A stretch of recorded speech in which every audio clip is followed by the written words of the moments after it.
Have you ever felt ashamed for being tired, like needing rest meant something was wrong with you? Grind culture says your worth equals how much you can handle. Work more, do more, be more.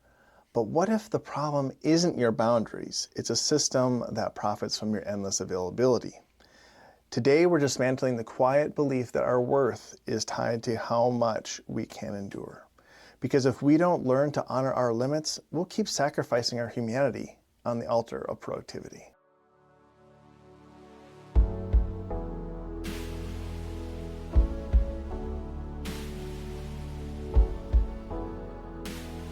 So what does that mean? Capacity is not a moral issue. What does that even mean? Well, simply stated, I think our capacity to do things is kind of becomes a character quality that we take pride in. I think we take it on, like, for some reason, being unable to do something fully when we're tired is somehow a character flaw, and so we pride ourselves on, regardless of emotionally or psychologically how we're doing, we still feel we should be able to have endless capacity.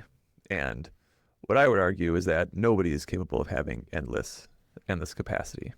But it kind of stems from, like, have you ever felt ashamed for feeling tired, for example? Oh, yeah. Or sometimes we think that needing rest means something, or maybe meant something was wrong with you. It means like you're weak. Yeah, it means you're weak or something. Right. Can't cut it. Yeah, so the whole goal with this is to kind of dismantle this kind of, nobody really speaks about it, but it's kind of this undertone that I think a lot of us have, and that is we have this quiet belief that our worth is really tied to how much we can endure in life. Interesting you put it that way. Interesting way to put it. Yeah. And so there's, for example, just kind of generally speaking, there's times we felt guilty, for example, for saying no, or for saying I'm unable to do that. The words I can't don't really exist for a lot of adults. Right.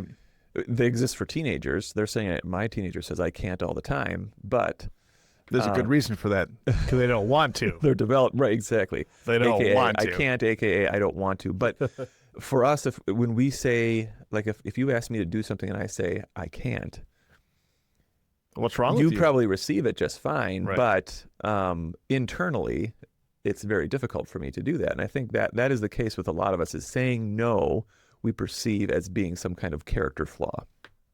I'm not saying for everybody, but for a lot of us, that's kind of the case. And I think it comes from this idea that we have this cultural idea of that capacity is worth. And what I mean, we equate capacity with our worth. And so therefore, if we have more capacity, therefore we have a greater sense of self-worth, or we perceive ourselves to be worth more. To be worth more because our capacity is greater. So the problem with that is there's this concept that if we equate emotional, mental, and physical bandwidth, we equate that with moral strength a lot of times, which is completely ridiculous. And a lot of times, or I feel that that's really rooted in what I call the grind culture. And I'm going to pick a little bit on capitalism too. We're entrepreneurs. We like to do things. And so, but I also think that constant drive to do more, regardless of the situation, and then at the same time completely ignoring and discrediting what our capacity is to handle things, that kind of contributes to that overall narrative that the greater my capacity, the more worth I have as a person. Right. Is that making sense at all? I do feel like a lot of times I have a tendency to compare our business with the success of other entrepreneurs and other business owners, which is a natural thing to do. And regardless of how well someone actually is doing, I typically perceive them to be doing better than me, just because, I don't know. Because I always feel like a lot of times I feel like the grass is always greener for other people than it is for myself, and that's really not the case at all. Especially with some small groups that I'm a part of. Some of these some of these business owners are wildly successful, but they have the same insecurities. They're the same issues as we do. Yeah. Yep. And there's also a lot of, like I say, there's the narrative of like pulling yourself up by your bootstraps, that kind of thing. That can all impact, it all feeds into viewing our capacity as a worth. Some other examples, team members or employees, or if we're working for somebody else, maybe staying late to prove commitment, even though you'd probably be a better employee or team member if you went home on time to allow yourself rest in the evenings to come back refreshed the next day. That can feed into it. A lot of times, and this is, I think, really true for a lot of families out there, is that parents who feel guilty for not being, quote, on 24/7. I feel it all the time. We feel like as parents, we feel like we have to constantly be at our best. Certainly we're always, quote, on call, but in our society in particular, we feel that we have to be available all the time. And be at our 100% our best all the time for our kids, which is a very honorable thing to strive for, but it's not at all practical. Like it's an impossibility to do that. Right. And the other example is, if somebody's a caregiver, whether it's that's the work that they do, or caring for a loved one that's in need. Caregivers often burn out in silence because the expectation is that as a caregiver, I am supposed to have endless capacity to manage and to care for this person because of the love I have for them. And if I'm unable to do so at 100% all the time, suddenly that's a moral problem for me, Yeah. And as I'm talking about it, sounds utterly ridiculous, but I think internally that's kind of the war we wage with ourselves, is feeling that we have to be 100% all the time, regardless of what we're going through. There's so many people though that really truly do have a passion, and it is their life's mission to serve other people and to help other people. And they don't want to, or they just don't feel like they ever can take a break, or they can. What do people do, like, who just like, oh, I just want to help people so much, and I do know some people like that who are like, they're just like, they're completely sacrificial. They're like, whatever it takes to help the other person, I don't care. I don't care if I die in the process helping somebody, but they want to do it. Well, I think the word you used was sacrificial, and the definition of sacrificial is, to be blunt, is somebody kills something for somebody else. And if the person has that sacrificial giving, or that idea of being sacrificial to the end of all else, I think that's a big problem. And the challenge is that a lot of people pride themselves on sacrificing themselves for the betterment of others. But the problem is there's an end game for that. There's an end to that. Like that, you can't continue going on forever. And ultimately, you're not going to be helping people because you'll be dead or completely burnt out. Exactly. You'll be completely burnt out. You'll have compassion fatigue, all those things. Yep. And then I would argue, over their lifetime, who has more capacity, the person that took care of themselves along the way, or the person that burned themselves out? Good point. And I would argue the person that took care of themselves along the way has a much greater capacity over their lifetime to help more people, if that's what their passion is for. Our batteries are meant to be recharged at some point. Exactly. Yeah. But I also think, we have we all use phrases like, well, they just couldn't hack it, or that person just always shows up. That kind of reinforces that binary of, your moral worth is tied to your capacity. And people that have the best moral worth have endless capacity, which is, again, completely ridiculous. It's not true. It's simply not true. Yeah. Right. And I think that kind of leads into this idea that we, for whatever reason, we have an internalized shame about about our humanity. We have this expectation on ourselves that we have to have endless or limitless capacity for things. And if we're unable to, we have this internalized shame. Now, in our minds, we think, boy, it's shameful to be tired? No. But some ways it can manifest is we may feel, quote, weak for needing to ask others for help. Or maybe you're comparing yourself to a past version of yourself that could handle more. Well, the reality is an 18-year-old you can handle a lot more than a 50-year-old you. You know what I'm saying? That's just the Right. way. Yeah. That's the way the human condition is as we get. That's why we have kids usually when we're younger and not at 70 or 80, because when we're 70 or 80, we don't have the Can't same really hack capacity it at that point as before, yeah. right? Right. Does that make the 80-year-old any less moral because they couldn't handle as much as they could back when they were 20? Absolutely not. Yeah. But that's kind of that's how we compare ourselves in some extent, in some way. And the feeling weak for needing help, I mean that's not necessarily the first thing I thought, I was like, well, yeah, men don't really ever ask for help. We don't like asking for help because it's a sign of weakness. Well, that's not just it probably is more predominantly in men, but that's definitely a universal feeling that people have. I mean, well, another way of feeling weak for asking for help is one way we avoid asking for help is avoidance completely, meaning we avoid the situation that we need help with. We find a reason to not have to engage with that task or that situation because we don't want to have to go through the quote shame or embarrassment of needing to rely on others for help. Right. And so there's just different ways that we internalize or rationalize what we're doing, but all is kind of rooted, I believe, in this kind of capacity is worth concept. The other internalized sense of shame that we may have is that believing that others have more resilience, and therefore, because they have more resilience, they have more value. And the counter argument to that is, we all have resilience. We just may have resilience in different areas that manifests differently from one person to the next. You may be more resilient in some areas than I am, and just because you're more resilient in a certain area of life doesn't mean that I'm any less valuable. It just means that we all have different strengths and unique abilities. Right. Essentially. That makes sense. Yeah. But what I want to really get people to think about, or want you to think about, is that our nervous system is not a machine. And that's how we kind of think about it. And this is kind of more getting into the technical aspect of our internalized capacity for things. And if you think of your computer, we all hopefully know what a computer is. We all have computers. At this point, if someone doesn't know what a computer is, we all live and die by computers nowadays. Our lives are on computers. But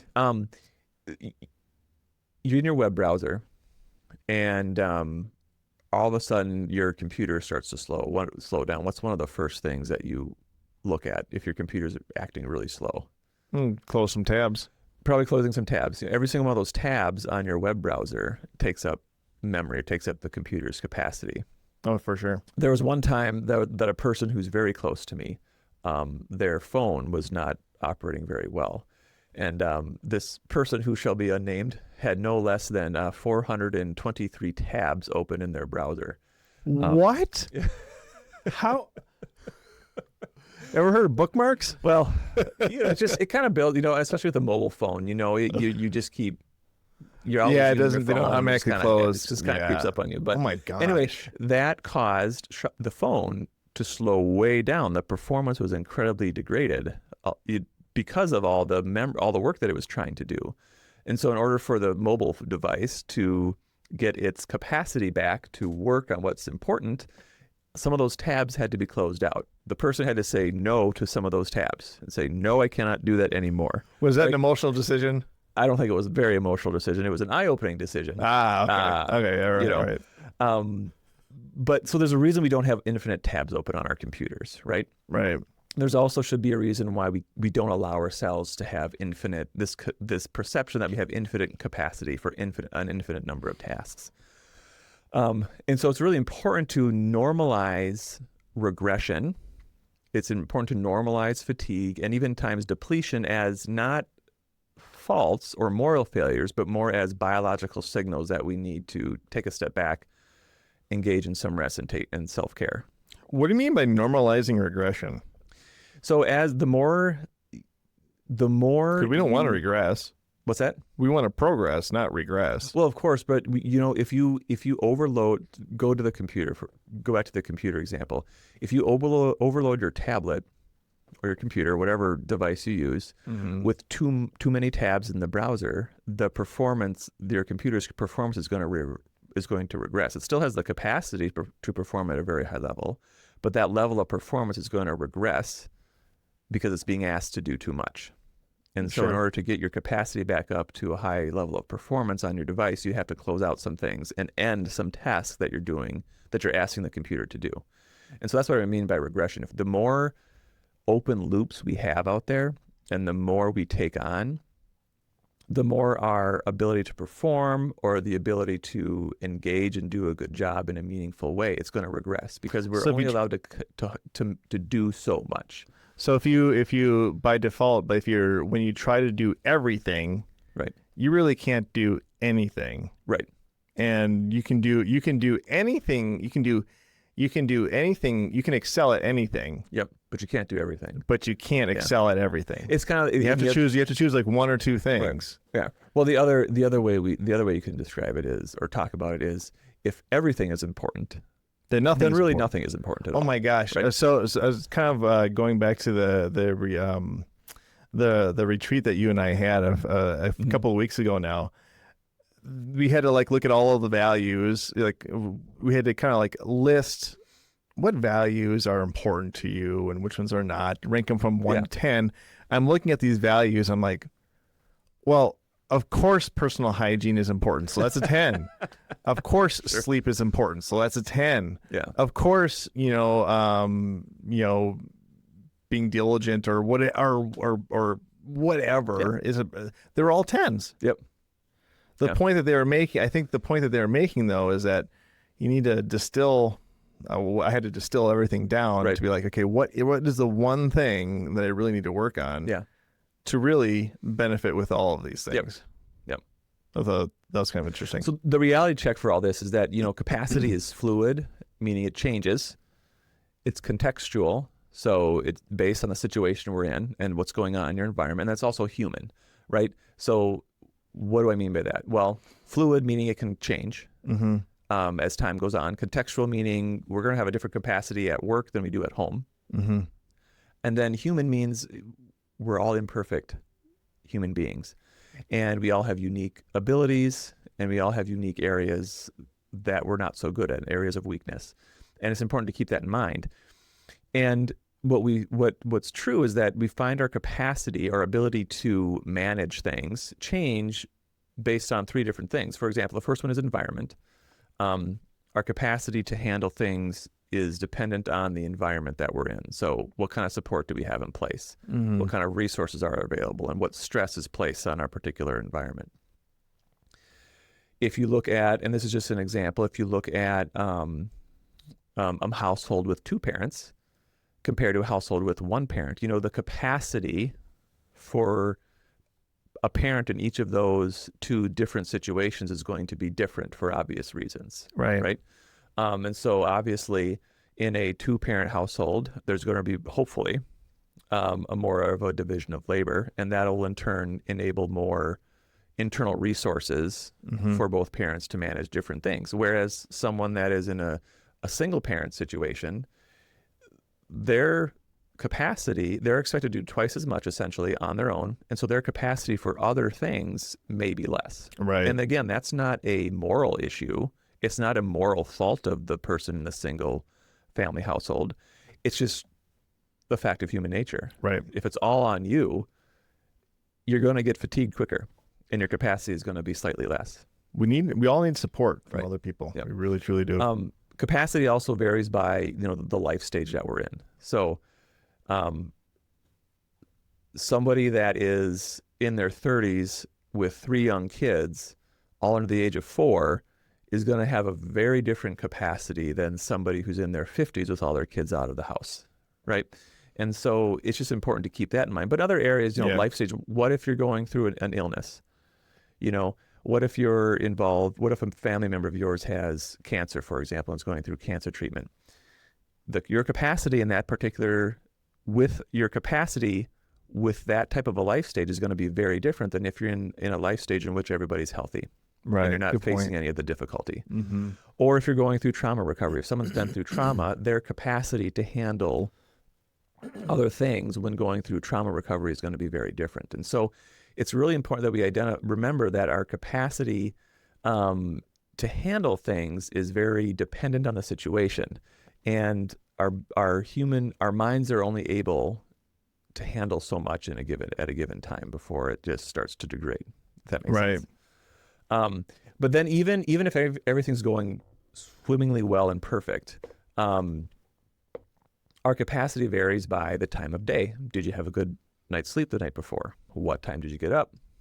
Even the weather can impact our capacity in a given moment. So again, our ability to handle things and our capacity is very dependent on the context of the situation that we're in.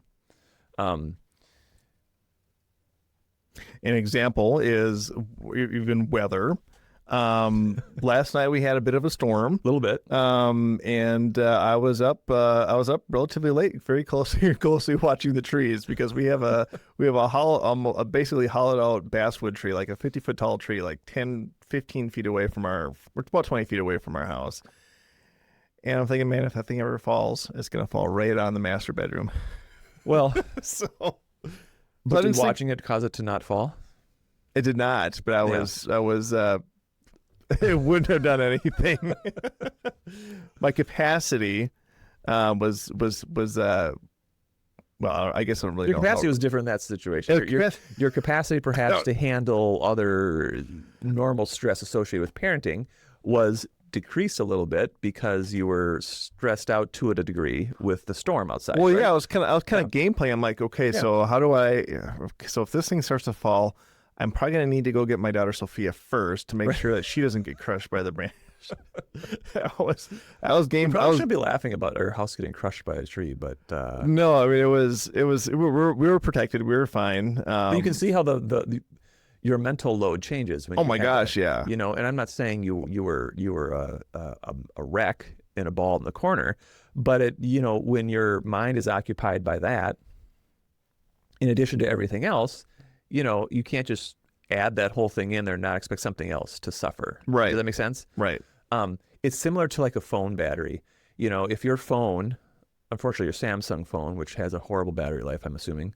It's not the best. We're going to get sued by Samsung now. But my point is, if it's at 10%, you don't just declare that the phone has a moral issue and should just continue to move on and continue to do its job without needing to be plugged in. No, you plug your phone in, right? Well, I think it should be able to run just fine. I should never have to plug it in, but Okay, everybody except John would plug in their phone and not declare it to be a moral issue. But you kind of see my point. No, I do. Yeah. We don't, and the same thing applies to human beings. If we don't have time to rest and recharge, we're not going to be able to perform optimally. But for whatever reason, we apply that standard to everywhere else except our own selves. And that's just important to keep in mind. And so consider our capacity as situational bandwidth, not an identity. So look at it more of, it's not about how good of a person I am, but capacity is more related to what's the situation and what's my bandwidth relative to the situation. If that makes sense. So again, somebody that's going through the loss of a loved one, for example, is going to have a very different capacity than somebody who hasn't faced with a loss like that at a given time. How do you think someone who has their identity based on their capacity to help everybody all the time, how do you think they can kind of reconcile that? Because I think what we're talking about is really it's an internalized moral value that I think a lot of us have. And I think we all struggle with it to some degree. And that is, again, my worth as a person is tied to having the amount of capacity that I have to do things. And so we get ourselves into a little bit of trouble in that we're involved with so many things. We're overscheduled, we're overworked, and we don't allow time for rest. We're kind of, our claim to fame is who can pack the most in on a given day, and whoever packs the most in wins, so to speak. Right. And so what do you do to remedy that? You have to, the biggest thing is admitting that you do have limits as a human being, and you can only take on so much. Our brains, again, are like a computer. They can only handle so much input before other areas start to suffer. Sure. And it's important to understand that Right. from a point of view. Even the most efficient, successful people need to take time to rest and recharge. And I would argue the ones that are most successful are the ones that have learned how to do that. The ones that are successful over time are the ones that have learned how to build in the ability to recharge themselves. It allows them to maintain their attention span and their workability and focus. I know that would certainly help me a lot. Yeah. Yeah. So the key then is to kind of identify how do we untangle our worth from capacity? So there's nothing wrong with wanting more capacity, but what I'm trying to target here is we need to stop tying our self-worth or our perceived worth to society. We need to detangle that from capacity, because again, capacity is contextual. So if you ever catch yourself using language like "I should be able to do this," or the "I'm just being lazy," thoughts that we have, that's kind of That's kind of pointing out that our capacity is reaching a limit, and that we need to work on catching language like that, and avoid using that kind of self-talk that's kind of detrimental to that. What can we say instead? Well, rather than "I should be able to," the question should be, what do I need right now in order to be able to do those things? If I should be able to do this, well, what do I need right now to be able to do that? Do I need to take some time off? Do I need to take a moment to rest? That kind of thing. Sure. Or if you perceive yourself to not be able to do something because you're lazy, well, what is that signal really telling you? Like, what is your inability to engage in something to the fullest extent that you want? What is that communicating with you? Most of the time it's communicating fatigue, or that you're at your psychological or emotional limit for the day, or in the given context. Right. And that's okay. That's your body. If you have hit your limit, that's your body and your mind telling you, hey, it's time for a break. Right. And that's okay. Exactly. There's no shame in that. Another way to kind of untangle worth from capacity is, and this is probably hard for most of us, is to schedule in non-productive rest. Have you ever done that before? What's that? Have you done that? Like, I'm going to do absolutely nothing. Like, I would say that, and admittedly, that is probably the most difficult thing for anybody to do. Oh, it's so hard, because you feel, I don't know if I don't want to say it's an ADHD. It's not an ADHD thing. It's just something that I think we just naturally, we all want to be doing something. Yeah. And to feel our time. We hate being bored. Right. For one, that's one thing. I think it's probably the most of it is like, we just hate being bored. Yeah. And we always have, that's why we doom scroll. Well, and that's also why we watch Netflix or whatever streaming service that you have while we have a computer in our lap, while we have our phone out. And you really didn't watch any of that show. Right, exactly. At all. So it's important to start have you ever tried watching a show without doing anything else? I make a point of doing it, to be honest with you. Not all the time, but you do kind of feel that twitch nowadays. Yeah, what the heck? To reach for something else. Yeah. Oh my gosh, I just remember when we were kids, we would watch a movie, like it would just be 20,000 Leagues Under the Sea. That is it. Good old 20,000 Leagues Under. That was a good movie. Oh my gosh, I should pull that one out. Have to watch that one again. But another thing that can really help, another behavioral intervention to kind of pull back this idea that our self-worth is tied to our worth as an individual is tied to capacity, is to limit self-measurement. So, and I know it's kind of detrimental to like goal setting and stuff, but we need to make sure we need to think about limiting the amount of self-measurement that we have. So what am I referring to with self-measurements? One of the popular ones is measure your steps, for example, right? How many steps did you get in a day?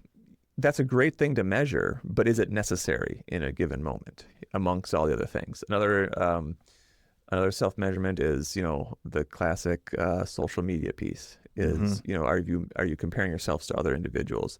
And when we have all these different self-measurements that we engage in on a daily basis, again, those things individually aren't wrong. Like measuring your steps individually isn't wrong. But if you're measuring your steps, counting your calories, tracking your macros, journaling, making sure you're reading 10 pages a day, drinking a gallon of water, doing all these other things, your brain can only track so much stuff and be able to give itself fully to each thing. And so you want to consider not overdoing it. That sounds like something that I did, that I tried doing a few years ago. It was cool. Is it like hard 75 or something like that? 75 hard, yeah. 75 hard, where it's all those things, and you have to do it day in and day out. Yep. No exceptions. If you fail one time, you're a complete failure. Mm-hmm. I didn't last a week. Well, This is too much for me. It was too overwhelming. It was too overwhelming and too frustrating. I would say it's too overwhelming for somebody that has, in your case, it has young kids and has a lot of other responsibilities. True. You know what I mean? Completing 75 hard for somebody who is single, not in a committed relationship, and has tons of free time, their capacity to do something like that is very different. And good point. so I think it's more about context. So if somebody, it's not that 75 hard. For those of you that know what that program is, look it up. It's fascinating. It's all centered on... It works very well. Yeah, it's all centered on discipline, which I feel we all need more of to some degree. But it's more about the contextual capacity. So are you capable of doing 75 hard? 100% yes, you are. But is it practical, and do you have the bandwidth for it at this time in your life? That's a question that only you can answer. Not even close. Yeah. Not even but close. You probably feel a little bit of guilt admitting that, right? Oh my gosh, yeah. I'm like, I'm a man. I should be able to do this thing. And that's completely ridiculous. That someone on the outside looking would say, well, that's completely ridiculous for you to feel guilty about that. You've got 3 young kids. You work full time. How are you going to fit 2 workouts in, one of which has to be outside? And in addition to drinking a gallon of water. Drinking a gallon of water. Following a diet. Yeah.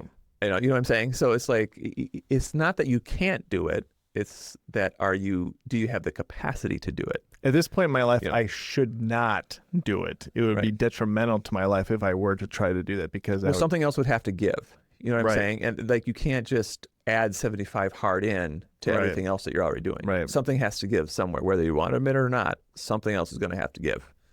Yeah. And that's kind of the mentality. And the 75 hard is an extreme example, but that concept that we're talking about applies to everything else that you try to do. Right. If you add something else has to give. Right. That makes sense. So I kind of want to kind of start wrapping it up a little bit. We need to kind of think of that your worth is constant and your capacity is allowed to change. So as individuals, we always have worth, and our worth should not be tied to capacity. We need to give ourselves permission to allow our capacity to change based on the season of life that we're in, based on the context that we're in, based on the stress levels that we're facing, and acknowledge that our capacity is going to change over time based on the situation. But our worth is constant as individuals. Mm-hmm. And it's a challenge because so much of we're given a message that states your worth is tied to your productivity, because that's really what we're talking about in capacity, right? Is our ability to be productive in all these areas of our lives. But we have to remember that our capacity has its limits, mm-hmm. And that our worth is not tied to that.